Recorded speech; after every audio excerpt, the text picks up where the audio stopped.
Daisy Head Mayzie by Dr. Seuss.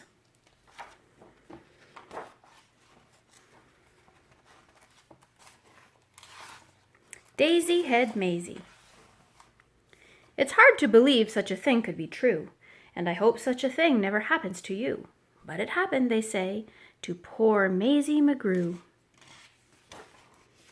It happened like this. She was sitting one day at her desk in her school in her usual way, when she felt a small twitch on the top of her head. So Mayzie looked up, and she almost dropped dead. Something peculiar was going on there. A daisy was sprouting right out of her hair. Boing! Behind her was sitting young Herman Butch Strudel. This looks like a daisy up here on her noodle.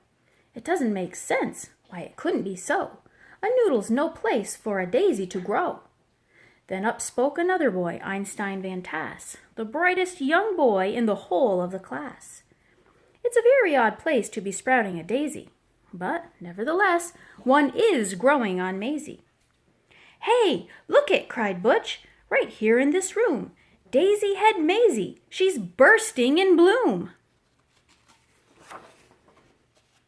Miss Sneecher, the teacher, came rushing up quick. "Such nonsense! Some child is playing a trick.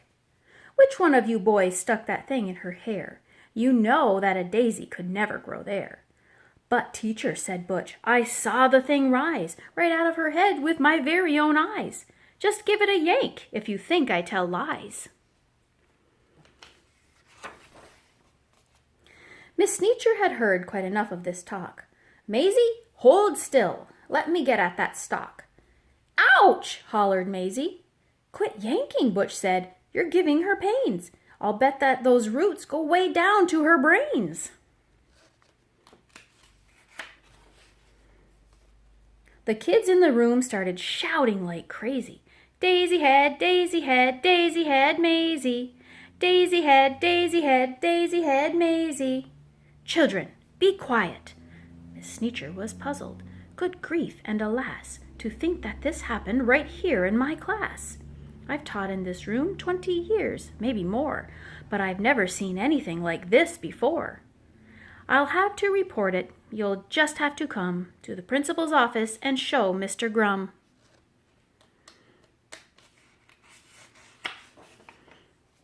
Now the principal, good Mr. Gregory Grum, was a very wise man, just as smart as they come.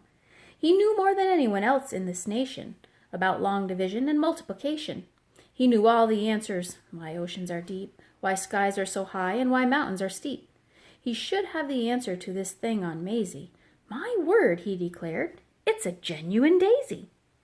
I've seen them quite often in fields growing wild, but never before on the head of a child.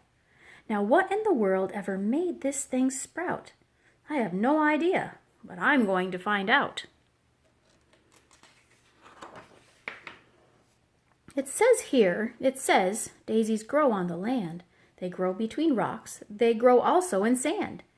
It mentions right here they can grow in a pot. But mention the head of a girl? It does not.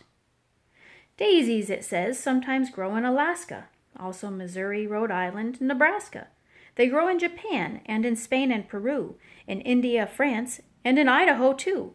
They grow in South Boston and also in Rome. But why should they grow on this little girl's dome?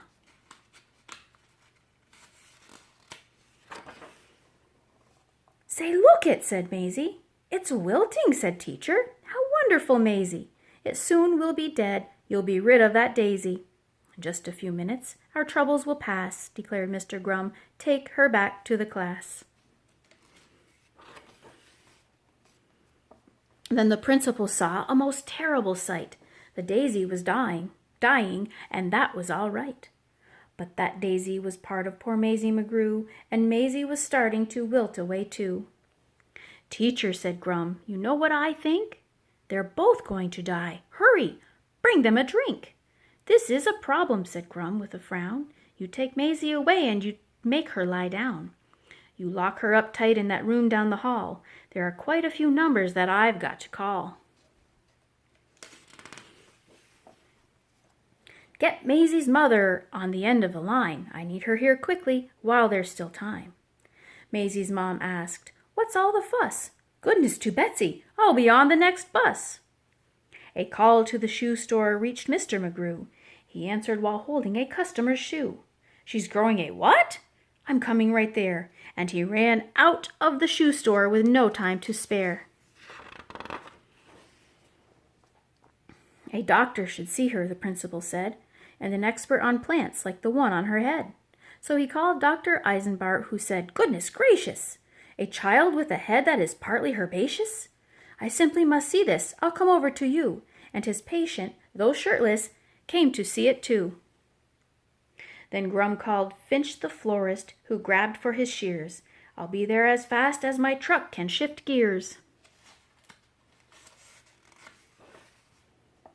Meanwhile, poor Mayzie lay down on a couch. The daisy slumped down on its stem in a slouch. But the window was open because it was warm, and the sweet-smelling daisy attracted a swarm of bees. Bees, bees, bees. Mayzie jumped out the window. What else could she do? But the faster she ran, the faster they flew. In the park she ran into Officer Thatcher. The bees on her heels were just starting to catch her. He said, Wait a minute, kid, I'll be right back, and left Mayzie alone to fend off the attack.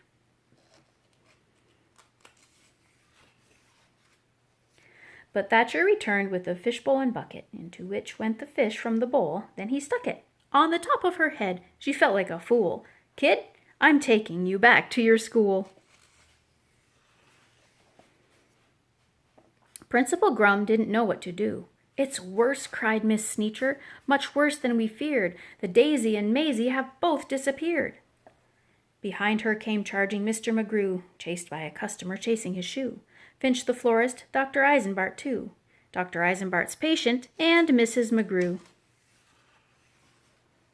Then the door opened, and in came poor Mayzie, wearing the fishbowl protecting her daisy. Then Officer Thatcher, who looked all around, said, Anyone here know this kid that I found? Mama, cried Mayzie as she ran to her mother, but Mrs. McGrew stepped back with a shudder. I think I feel faint, she just managed to utter. Stand back, yelled the doctor as he looked about. Allow me some room to examine her sprout. The doctor approached, stethoscope to his ear, but the wail of a siren was soon all he could hear.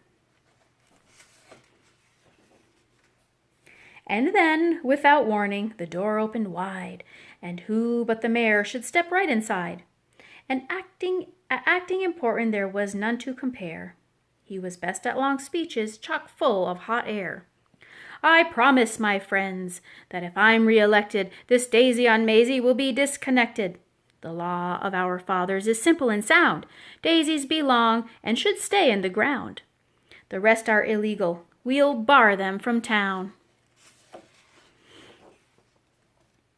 Then just as the mayor finished his talk, Finch the florist began to quietly walk, and, standing directly right behind Mayzie, said, I know the way to get rid of a daisy. So there's a flower between her two ears. I'll snip it clean off with my sharp pruning shears. But Mayzie, she saw him and let out a screech. She pushed him aside and raced out of his reach.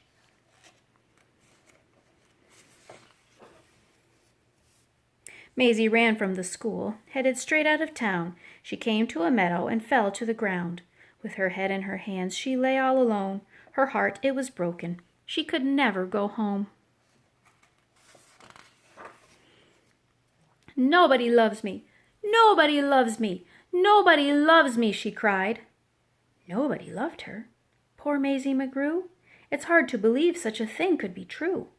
And maybe that's why, then, this daisy above, when Mayzie below began talking of love. Well, you know about daisies. When love is in doubt, the job of a daisy is, try and find out. They love her. They love her not. They love her. They love her not. Don't worry, Mayzie, said her daisy, as its last petal fell. They love you. Then the stalk disappeared. Well, that's how it all happened. The thing went away, and Mayzie McGrew is quite happy today. back at her studies and doing just great, in all of her subjects in room number 8. And concerning that daisy, you know that it never grew out of the top of her head again ever. Well, it practically never popped up there again, excepting occasionally, just now and then. Ting! And after all, I'm getting used to it. The end.